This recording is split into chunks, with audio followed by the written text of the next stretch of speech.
putting our best forward here. For those of you who don't know me, I'm Susan Eberly, president of Alegre Events. What we are is an event planning, event management company specializing in nonprofit fundraiser and corporate events. We do a lot of nonprofit fundraising from 5K races. Actually, we do now virtual races to whatever may be the galas and everything in between.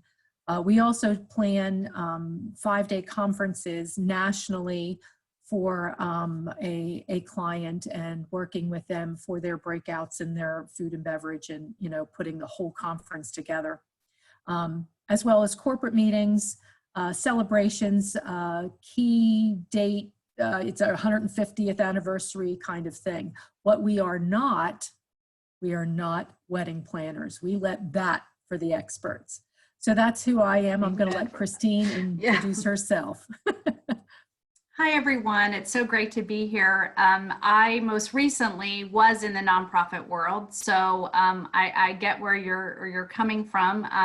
So my background is in marketing, communications, and event planning for primarily the banking and financial services sector.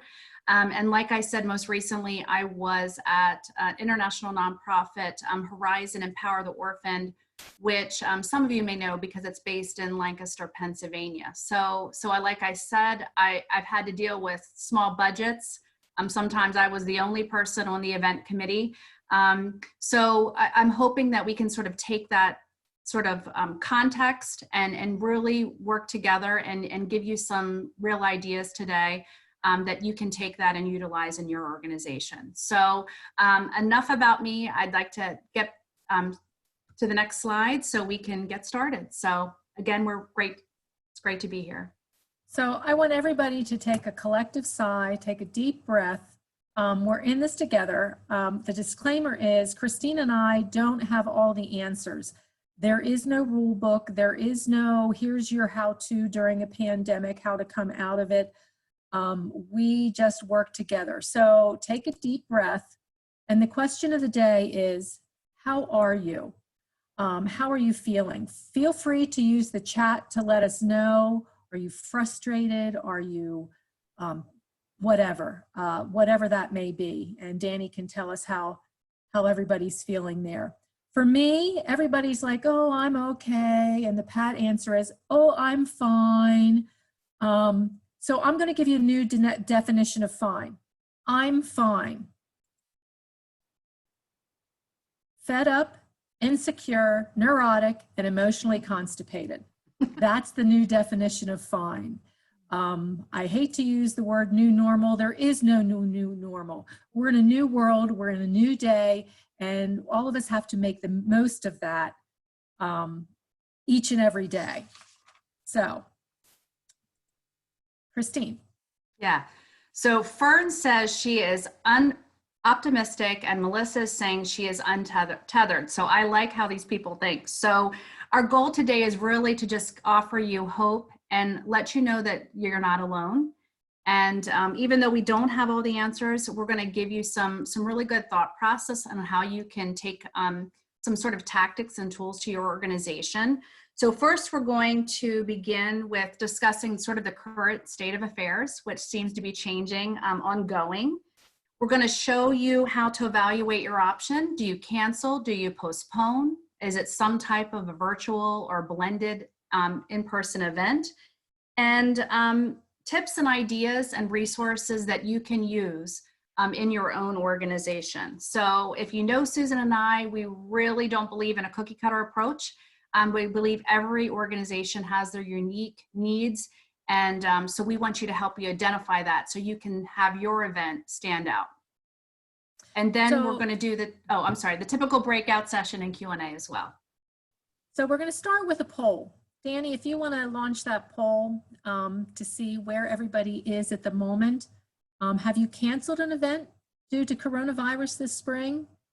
Do you have events coming up and not sure what to do?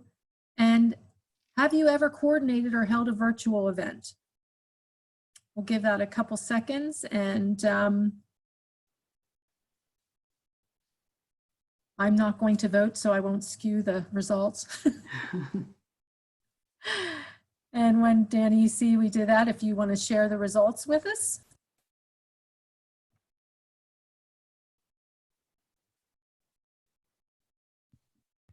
Yep, we have 17 of 22 participants so far. So Okay. a minute. Come on, everyone. Okay, come on, come on. Come on. Yeah.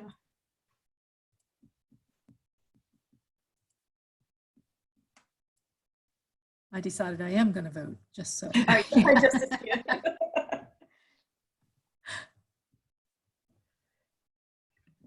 One vote matters. I've been told that. That's true. Especially when a group of this size, right? Yeah.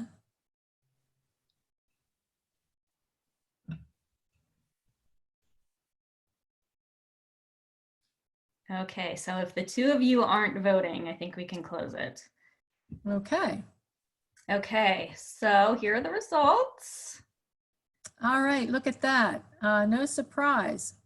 The majority, vast majority, over 80% have had to cancel due to the coronavirus, those spring events that we can't count on so much. Events coming up. What do you do with spring, fall? What do you do with the spring event that you've postponed to fall and now fall suspect? That's 90% of you. And conversely, there's only 20% that have worked through and done something with a coordinator or held a virtual event. But I'm going to close that out, and we're going to go to the next slide and talk about the current state of affairs. Let me see here. Oops, okay. Where we are, the market right now for the virtual event market, pre-pandemic captured about 1% of the events industry. That's all. And in a matter of days, it went from 1% to 100%. That is an unbelievable market shift, a market interruption. I will tell you that from what we're hearing and seeing with the industry experts from the events industry, virtual is here to stay. It's not going to go away. Most events that you have from now on, if not being 100% virtual right now, will have a virtual component moving forward for the unforeseeable future. And I know we're really wanting to get back together, but we have restrictions, we have social distancing guidelines. Just from what Governor Wolf is telling us in the state of Pennsylvania, right now, our area, Lancaster County, is in the red, which means no more than 10 can gather. Even if we go to yellow, it's 25, and he hasn't even defined what a public gathering could even be from a number if we go to green. He's more focused on getting the gatherings together, the people back into the businesses. So there's so much that's up in the air. Looking forward to 2020, the rest of this year and into 2021, there's going to continue to be restrictions. And Christine and I are dealing with this with a lot of our clients right now. They want so desperately to hold their fall event. So, okay, let's say we open it up and we can have a small gathering of 25. Maybe we could have multiple 25 gatherings. But if you have to social distance and you have a mask on your face, how do you eat? How do you drink? How do you engage? How do you network? Those are some of the things that will have to be addressed as things start to open up. This event, there are going to be changes that will be permanent, not temporary. Just like with 9/11, changes were made to the travel industry and have continued on. We're going to see the same things. There are organizations that they're going to get together and they're going to start defining what that looks like. If you book the Marriott Lancaster County Convention Center for a large thing, they're going to be changing their capacity guidelines, the way rooms can be set. Those are going to be permanent things that we'll be seeing down the road. But the good thing is creativity, brainstorming together, solutions. You're going to see a lot of solutions and a lot of positive come out of the pandemic. that will change things. To give you an update on what other businesses are doing large scale, Microsoft and Facebook have banned all face-to-face, person-to-person events through June and July of 2021. There will be no gatherings, any public gatherings of events in LA, New York, or New Orleans through 2020.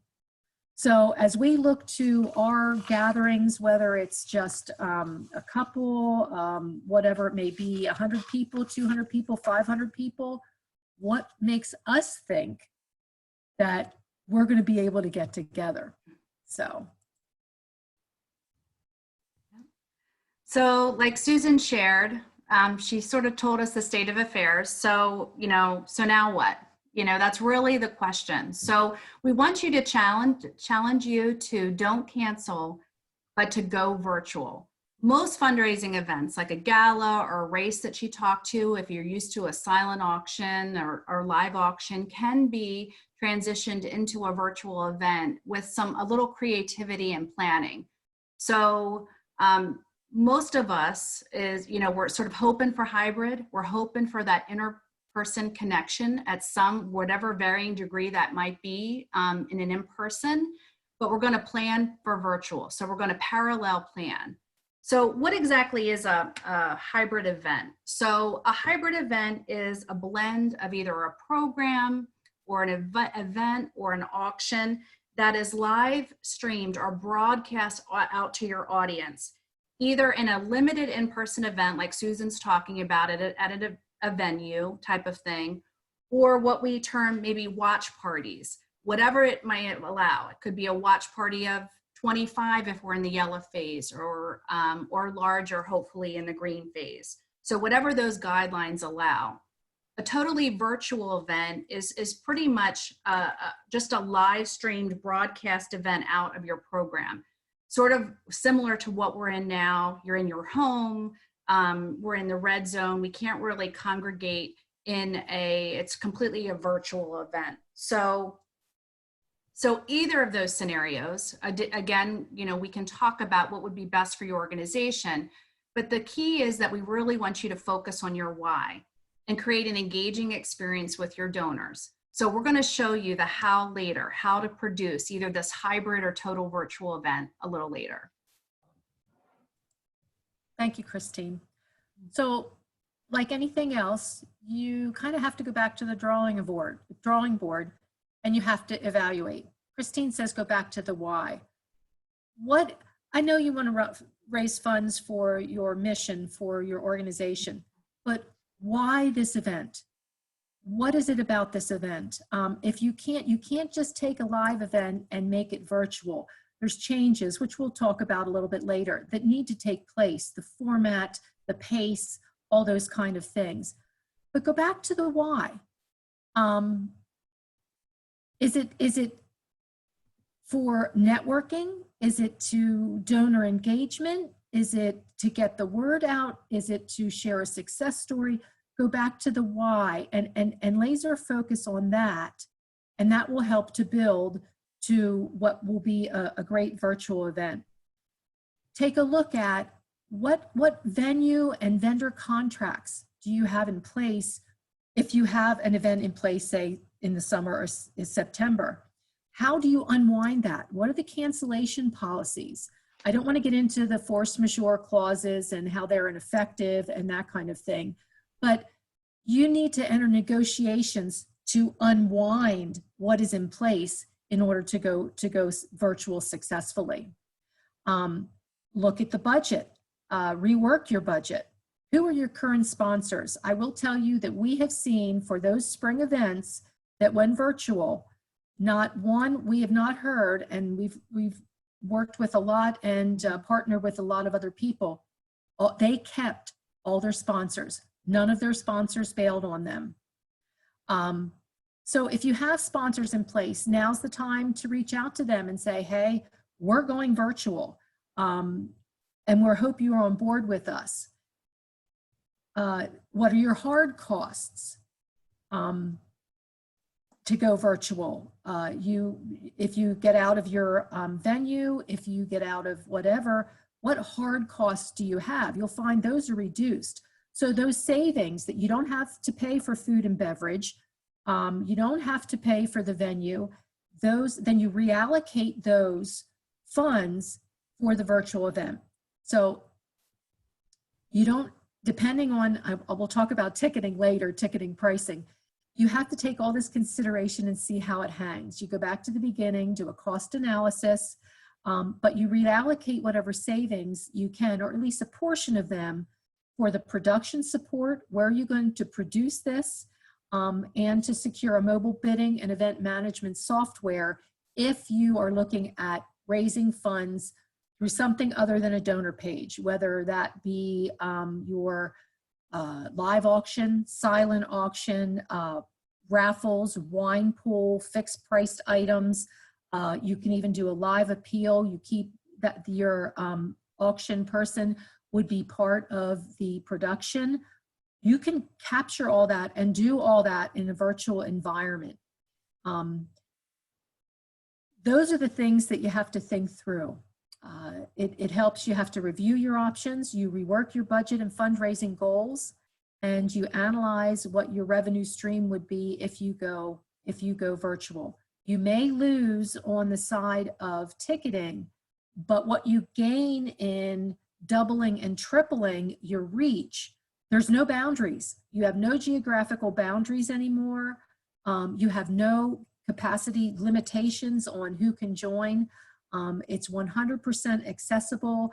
You can get a much more diverse audience moving forward.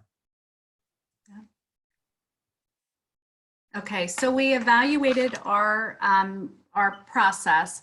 So now it's time to get our team together. So we're going to either transition, if you already have an auction committee or an event committee, some of those roles are going to stay the same. So if you have a procurement team to get your silent live auction items or wine pool, still the same process type of thing. And we're going to show you how to execute that a little later. But you might have additional roles like monitoring your chat. If you're all virtual, you really want to keep that engagement going. So maybe that's a new role. And secondly, you want to select an event management and a production team. If your event is not seen or heard, it's really going to affect your results. So why not learn from experience and sort of take the worry out of producing it? So, and we'll have show you some different ways that you can do that as well. Because you're going to want to have the right platform, the right equipment, again, to be seen or heard. And finally, partner with professionals. You're probably already doing that in your events now. So if you have an auctioneer, you can utilize them. You know, we recommend a lot of times an MC to help keep the flow going. You might have musicians. Maybe you can include that in some type of your program. So there are some elements that translate, but the main thing is just to get your team together and start talking about it. Okay, next slide, please. So like I shared, how are your audience going to see this? So you're in a virtual event. It's either a completely virtual event, or you might have a hybrid with watch parties and such. You're going to need to choose a live stream. And like Susan shared, this is a great opportunity to really expand your reach. So you're going to want to go where your people are. So most of the time, that's going to be Facebook Live because you already have a Facebook following. So, and people are used to sharing pictures and engaging and commenting during that time. So that is a very popular platform. Susan and I do recommend that you consider simultaneously broadcasting on YouTube because many people have smart TVs, and it's very simply a click of a button to be able to go to the YouTube channel and see it, and not everybody has Facebook. So we truly recommend that you look at both options, and a professional production team can help you execute that. Next slide. Okay. So this is sort of the fun part and can really make or break the execution and the engagement piece. So I want to try to do an interactive activity, and I'm going to try to share my screen as well. So if you have your phones available, if you can text, if you look at the bottom screen, to text Alegre to 243725. So you're going to receive a link but I'm going to share with you, move you off, what that might look like. Sorry, I'm not used to, let me get you off here. I did stop sharing. Okay. All right, here we go. You don't, all right. Sorry, okay. All right, so if you have the Benton Academy, if you look at the screen, I'm trying to make it larger. I'm sorry, you don't have to be I hope this gives you hope. Excuse me, Okay. Christine, can you Yeah. share one more time? We're going to text ALEGRE to, what is the number? It is 243-725. Okay, so what I'm trying to do is make my screen larger. So it was, and then it went away. So, all right, well, we're just gonna move ahead. So you'll be able to look at it on your screen. As you can see here, it goes to a welcome page. Okay, so do it on your phone. Yes, if you do it on your phone, like Susan said, you're going to come to a sort of a one-click login, and that you can actually just exit out if you would be in a situation that you would register. So a person, if they're seeing this on a Facebook live stream, they can actually click, capture the information, so you'll have that for your records and to showcase to your donors and whatever the reach that they had. So going into the welcome page here, I think this sort of shows you sort of the welcome page where you can scroll down. You have a ticketing ticker that goes across, and most importantly, you're going to want to showcase your sponsors. Like we'll share a little later, this is not a less than type of thing. Your sponsors many times will have more exposure because your reach is, again, more than just the people that are located in the room. Now the world is really your oyster. People can share your event and your fundraising. So, and look at this, you have the welcome page.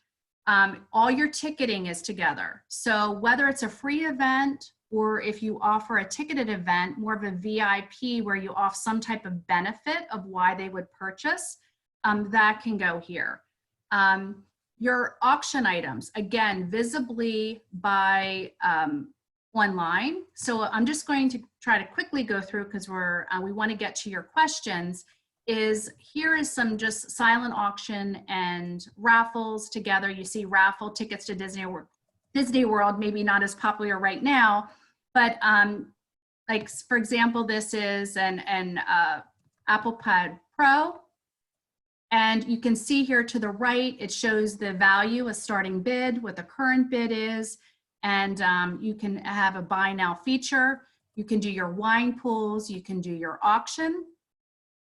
And then again, with the bidding is real time. So if you go to the donate section, donate here, this is one of the most important features that we have. So Susan's going to go over sort of like how you lay out your virtual program, but the live appeal is the most important thing. And what we can offer through a program like this, or there's others out there as well, is real-time reporting. So you can really have the excitement and engagement room. If you have a match, you can put that in. But at any time, they can see where they're at to your goal. You can completely customize this as well. So, you know, again, just you can touch base and click that link a little later on and be able to go through it. And I can answer questions maybe offline because we don't want to really take too much time in doing that. But I think I'm going to go off that, Susan, because Okay. And I will share mine we're again. at 30 minutes in. So Yep. we're trying to give you as much. I'm sorry if we're stumbling a little bit, but we're trying to give you as much information. But again, we'll show you how to connect with us afterwards if you want any more specific information on any of the things that we're talking about today. Impressive time, guys. I need you to stop sharing your screen, Christine. Okay, sorry. There we go. Okay, so let me jump back on. We're great at virtual events. We're not so great at the sometimes sharing the screen in webinars. So thank you for your grace. Okay, so what Christine showed you was one example of a mobile giving and event management platform. What that does is it's just one component, as I shared in the chat,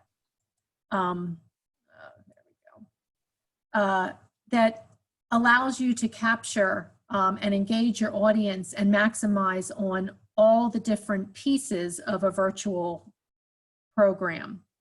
So this is where you get very creative. What are the components that you want to have? Don't forget, you're going to be expanding your reach, but I'm going to say it again, you simply can't just move your live, what you have done in the past for live, to virtual. The time of we've always done it that way, throw it out the window. You need to think of this as a broadcast, and statistically speaking, 50 people in a virtual environment, their attention span is 50% of what it will find in a live environment.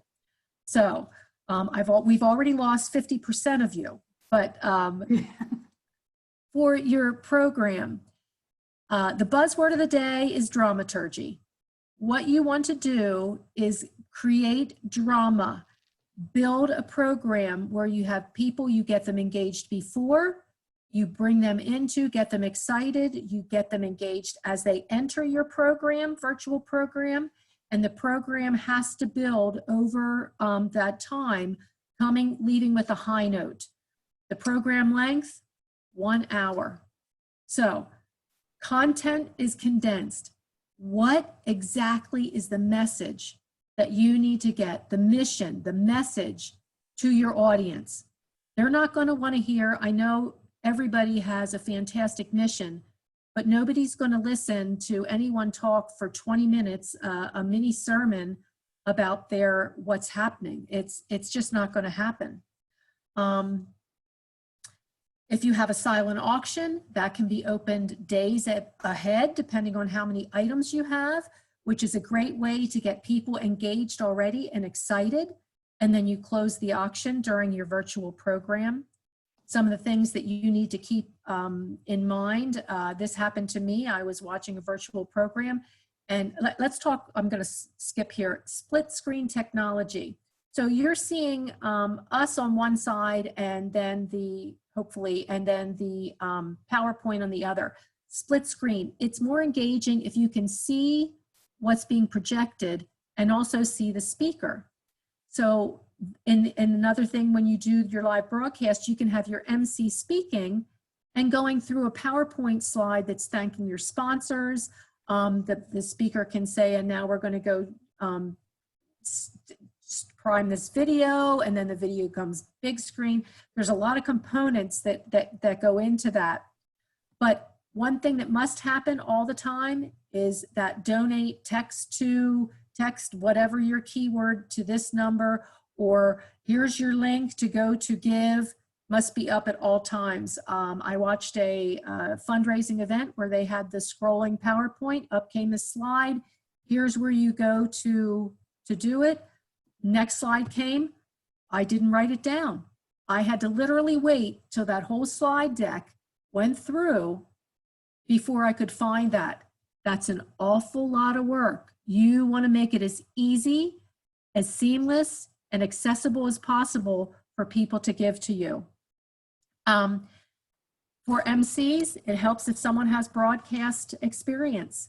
It's a totally different deal when when you are looking at the camera and there's no audience. To be able to engage somebody and emote while and create excitement is a talent. So someone that has broadcast experience is very helpful. The other key thing is a virtual stage manager. Your 1 hour virtual event is going to be much more fast paced. You want to have constantly changing, just like anything else, to keep people going, what's coming next? You are literally one click away, one distraction away of having your top bidder for a live auction at your virtual event. You need to have people that are monitoring the chat at all times, Facebook Live or YouTube or whatever platform you choose, like the chat here in Zoom. That needs to be monitored, and people need to do it. As people give, you can have someone thanking them. You can go to the live appeal and give specific things, and that can be engaged. Your live auctioneer, your auctioneer who's doing the live appeal will be able to call out people. You'll be able in that split screen environment to see the thermometer as it goes up or goes across, how you're doing in real time. And most importantly, content is key. You want to make people laugh. You want to make people cry. You want to share a story from the heart. You have to be real. You have to be real. And the last thing, practice, practice, test, and test. So after you choose your production team, if your event is on a Saturday night at 7 to 8 o'clock, sometime during that week, you have to get everybody in place and you do a run through and you practice. What you don't want to do is appear that you're stumbling around. You want it to be as seamless as possible. And all the different components will fall into place. The live part broadcast, the videos, these things that you can do ahead of time. There's a lot of programming that the video is done that you think it's live. If you're presenting an honoree to something, you can pre-record where the honoree says, "I'm so flattered, I'm so excited to be with you tonight." Your audience doesn't know that that's pre-recorded. You could go live on a Zoom like this, but there's a lot of elements that can be pre-recorded ahead of time. So the other thing, the last thing with a virtual event is you have to work a little bit more ahead of time. You don't quite have the luxury of the last minute things to get done. So what happens when you get your program together and what you're going to do? You communicate and promote. So Christine, take it away. Sure. Just like Susan shared, we're getting some questions on, different metrics, like who watches these types of events.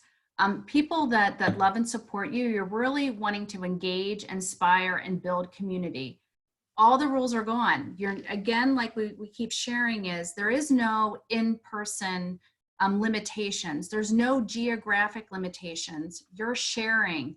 And the platforms, the live streaming platforms that you choose will determine, the different demographics.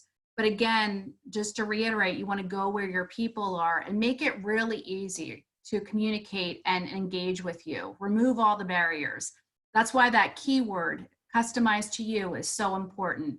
Choosing the platform, again, very important.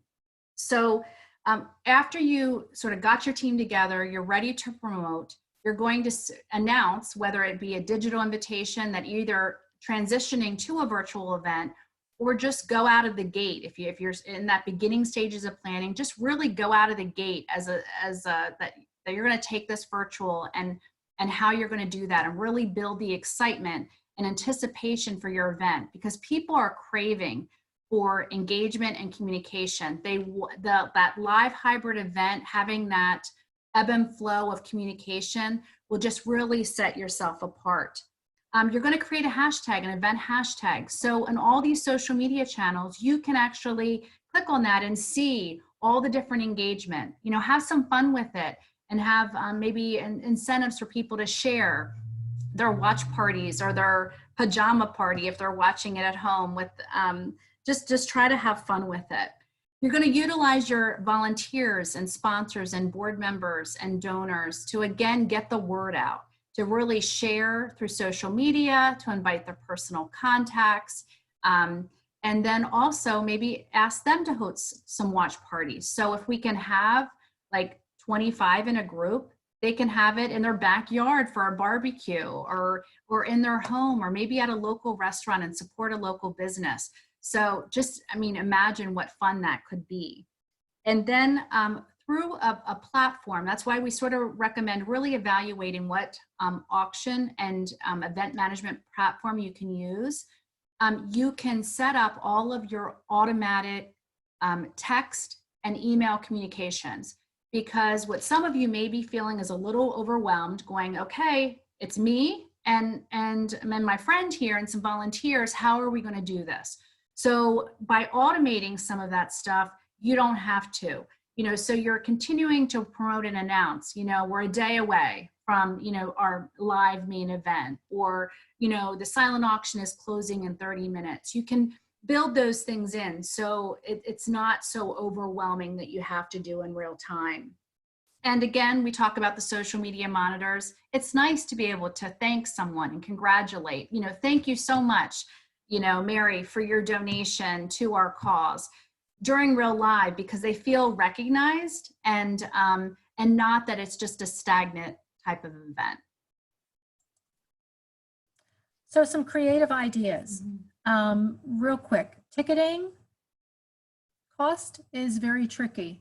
If you are just going to virtual and you are not giving any deliverables, most people want it for free. That's just the reality of it. But you can build in different levels. So say you have a VIP where you do a custom box that gets shipped out to a VIP person or a VIP watch party or something like that, then it would be more acceptable to charge a ticket. Remember, geography, you're probably going to get double and triple. I will tell you that some of the events that we have been tracking, they have met their fundraising goals and it exceeded in some cases. For the sponsors, Christine alluded to that. It's creative for them. You don't tell them like, oh, so sorry, we're going to virtual. It's a positive thing. They are going to get much more exposure to many more people, and you get creative in how you present it to them and their opportunities. You have a top level sponsor, get them to do a 60 second video thanking, why they're a part, why are they supporting you. And you can do that as a commercial at the virtual event, leading up to it as you're promoting your silent auction, all these things.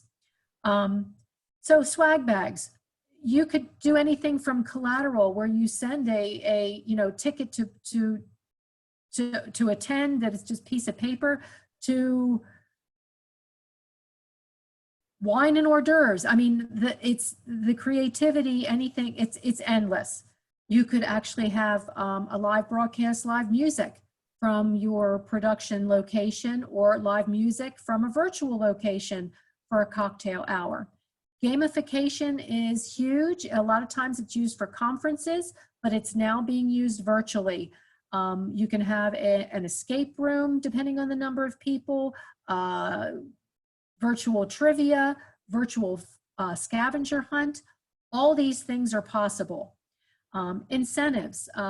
Danny alluded to this last week in her webinar.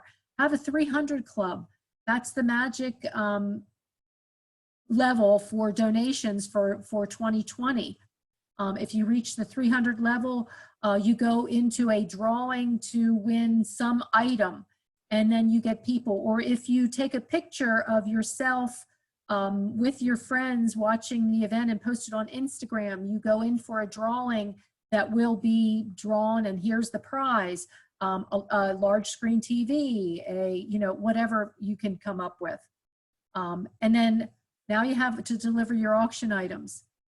Be very careful what you choose as auction items. The bigger they are, how are you going to deliver them? How are you going to get them? If you have something that went for several $1,000s, consider delivering that a porch delivery, a white glove auction item. It's a way to engage those top donors. Here, we're personally delivering this to you. We said think outside the box. That seems to be the constant, but I say to you, what happens when the box totally disappeared and there is no more box? How are we supposed to think? It's our job to solve problems. It's our job to be creative, and it's our job to come out of this pandemic together better than we were before. So I'm going to turn it over to Danny for breakout session. Thanks so much.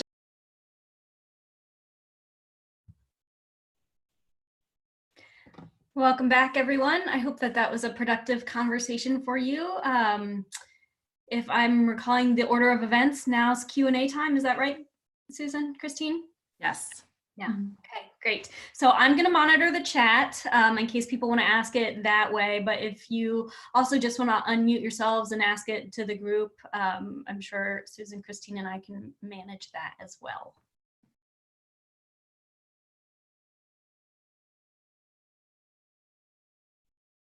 Any questions?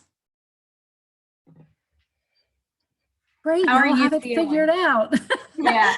Well, there was one, I just heard you guys talking about the sort of anxiety around how can you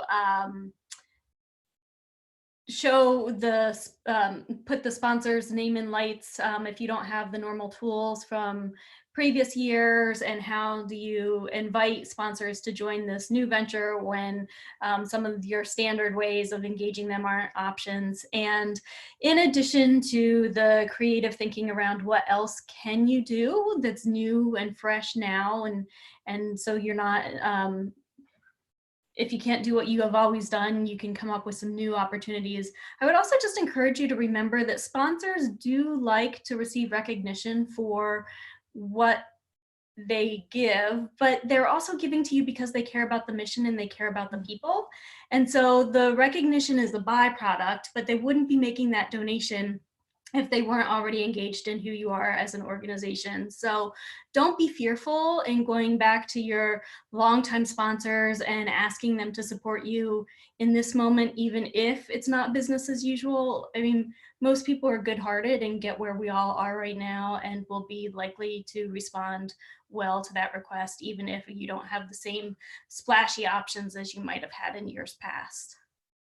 And I will just add to that, this is a fantastic time to reach out to your faithful sponsors, your faithful donors, and ask them, hey, you know, this is what we did before, and this is what we were thinking. What would you like to see? If we did this and put you up here, or would you like to do a little commercial video, or if we promoted you all year long, or, you know, what would you like to see? This is a time to enter into a dialogue and really build that relationship, take it to the next level. Mm-hmm. It came to my mind as we were listening to all of this that we are on such a massive learning curve here. And I think Melissa asked to the group, you know, like demographics, and then her comment to me was because a lot of my volunteers are not going to be comfortable in this virtual reality. So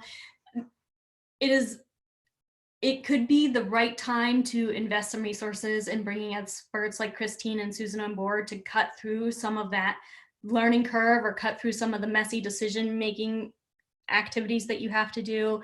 And there's also another opportunity for you to reach out to your donor base and ask for their help. So you might have a videographer as part of your donor pool and don't even know it. And so that, you know, sending out a call for services or advice or expertise that's different from what you would normally need during an event is a really, really great way to engage more people. Absolutely. Any other questions? Yeah. Well, we certainly appreciate the opportunity to share some of the things that we have found along our journey, and are willing to help in any way we can. We're thankful